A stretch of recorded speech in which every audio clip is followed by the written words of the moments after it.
दो चीज़ों को मैं जोड़ूं तो मुझे ये समझ में आ रहा है, जब आपने क्रिकेट का एग्जांपल दिया थोड़ी देर पहले जी, और अभी आपने बोला यार 2-3 साल मान के चलो बहुत ज़्यादा नहीं कमाएंगे जी, ये ऐसा ही है, यूट्यूब का चैनल खोला 2-3 साल ये समझ लो बहुत ज़्यादा सब्सक्राइबर नहीं आएंगे जी, रेगुलरली आप सीखते रहे, अच्छा कंटेंट बनाते रहे, आते रहेंगे। बिल्कुल। तो क्या इसका ये मतलब है, आप ये कहना चाहते हो कि स्टॉक मार्केट में इन्वेस्टमेंट को शुरुआत के अंदर फुल टाइम करियर मत देखो, जो अपना करियर स्टेबल है उसके साथ में इसको पार्ट टाइम 1 घंटा 2 घंटा इन्वेस्ट करो? फुल टाइम करियर तो इसको कभी भी नहीं देखना है, मैं कहूंगा, अनलेस आप वहीं उस इंडस्ट्री में जॉब चाहते हो एज एन इक्विटी एनालिस्ट। अगर इस तरह का जॉब चाहते हो तो अलग बात है, लेकिन मैं काम छोड़ के बैठ जाऊं या मैं अपनी दुकान बंद कर दूं और मैं इससे कमा लूं तो ये होने वाला नहीं है, बल्कि आप और बुरा करोगे, क्योंकि then you will panic, then your आपके घर के एक्सपेंसेस इस पे डिपेंडेंट हैं, तो आप फ्री माइंड से काम नहीं कर पाओगे। 2 महीने शेयर अगर हिला नहीं तो आप हिल जाओगे, तो तब तो और ज्यादा गड़बड़ होने वाली है।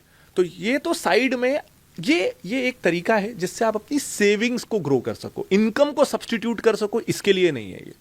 मैं दोनों बातें हो, खुल के खेला तो भी खेला हो जाएगा, खुल के नहीं खेला तो भी खेला हो जाएगा। बट स्टॉक पिकिंग काफी सिंपल हो सकती है, मैं इसका एक फ्रेमवर्क देता हूं। तो होता क्या है, मैं ना कई बार जब लाइव वर्कशॉप्स करता हूं तो वहां मैं एक सवाल पूछता हूं कि आप में से कितने लोग इन्वेस्ट करते हैं, ज्यादातर हाथ उठते हैं। फिर मैं उनसे पूछता हूं कि आप में से कितने लोगों के पास टीसीएस या इन्फोसिस का शेयर है, फिर से ज्यादातर हाथ उठते हैं। आईटी है, फैंसी सेक्टर है। फिर मैं लोगों से पूछता हूं आप में से कितने लोग मुझे एक्चुअली डिफरेंस बता सकते हो टीसीएस के बिजनेस मॉडल में और इन्फोसिस के बिजनेस मॉडल में। सब हाथ नहीं खड़े होते, एक भी हाथ खड़ा नहीं होता। फिर मैं उनसे पूछता हूं आप में से कितने लोग सुबह ब्रश करते हैं, सबका हाथ उठता है। कितने लोग कोलगेट का कोई ना कोई वेरिएंट यूज करते हैं, आधे हाथ उठते हैं। फिर मैं कहता हूं कितने लोगों के पास कोलगेट का स्टॉक है, एक के पास भी नहीं होता।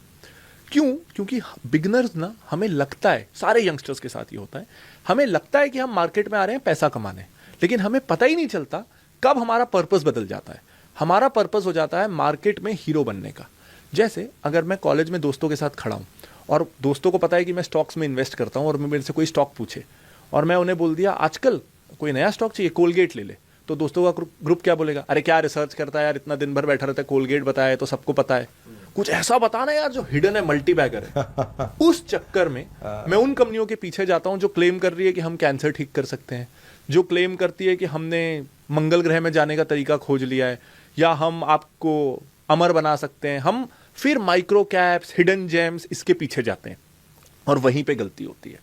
एज अ बिगिनर आपको ये बस ध्यान रखना है कि इन्वेस्ट जिसके आप कंज्यूमर हो, क्योंकि वहां आपको एडवांटेज है मार्केट प्रोफेशनल से। कोई हो सकता है 30 साल से मार्केट में इन्वेस्ट करता हो, म्यूचुअल फंड मैनेजर हो, लेकिन अगर उसने बाइक नहीं चलाई या उसको बाइक चलाने का शौक नहीं है ना, और आप रॉयल एनफील्ड क्लब के मेंबर हो, तो उससे ज्यादा अच्छे से आप जानते हो कि रॉयल एनफील्ड क्यों बिकती है और होंडा से, बजाज से उसको खतरा है कि नहीं। ये किसी फाइनेंशियल स्टेटमेंट में नहीं दिखेगा, ये उसी को दिखेगा। तो और ये इसका हम ठीक उल्टा करते हैं। मैं किसी डॉक्टर से पूछूंगा, वो आईटी कंपनी में इन्वेस्ट किया रहता है। मैं किसी इंजीनियर से पूछूंगा, वो हॉस्पिटल स्टॉक लिया रहता है। तो हम उसमें इन्वेस्ट नहीं करते जो हम जानते हैं। इसका भी एक रीजन है क्यों ऐसा होता है और इसको तोड़ना जरूरी है। क्या होता है, जो डॉक्टर दिन भर हॉस्पिटल में है, एमआर से मिल रहा है, डायग्नोस्टिक हॉस्पिटल कंपनियों से मिल रहा है, उसे ना उस इंडस्ट्री की सारी अच्छी और बुरी चीजें भी पता है, और वो जब भी उसके बारे में स्टॉक मार्केट में सोचता है तो उसे वो भी काम लगने लगता है। दिन भर यार मैं दवाइयों के बारे में तो आया हूं, अब मैं एनुअल रिपोर्ट में भी यही पढ़ूं, तो एक तो मुझे नेगेटिव सब पता है उस इंडस्ट्री का और मुझे वो फ्रस्ट्रेटिंग लगता है। तो मैं स्टॉक मार्केट को एज एन एस्केप सोच के कहीं और निवेश करने की कोशिश करता हूं, क्योंकि वहां की बुराइयां मुझे पता नहीं है, वहां भी उतनी ही बुराइयां हैं लेकिन मुझे पता नहीं है। तो ये नहीं करना है। इसको वॉरेन बफेट कहते हैं सर्कल ऑफ कॉम्पिटेंस। तो अपने सर्कल ऑफ कॉम्पिटेंस के बाहर नहीं निकलना है। इसमें एक सवाल, अगला सवाल मुझे ये आता है, जो तो उनका वो रूल है ना भाई, जो बिजनेस मुझे समझ में नहीं आता है बस वहां मेरा 1 रुपया भी नहीं जाता है। बिल्कुल। अब इसमें ना एक बिगिनर घबराता है कि मुझे तो 85 कंपनियां पता है, ऐसे में तो मेरी 4900 कंपनियां खत्म हो जाएंगी, फिर मैं इन्वेस्ट कहां करूंगा। फोमो आ गया। तो मेरा उनसे सवाल ये होता है कि आपको जीवन में अमीर बनाने के लिए 5-10 कंपनियां ही चाहिए, बल्कि आपका तो काम आसान हो गया। अब आपको 4,500-5,000 कंपनियां एनालाइज नहीं करनी है। और दूसरा, मार्केट में कौन कैसे पैसे कमा रहा है, इसकी चिंता हमको मार्केट में होती है, जिंदगी में नहीं होती है।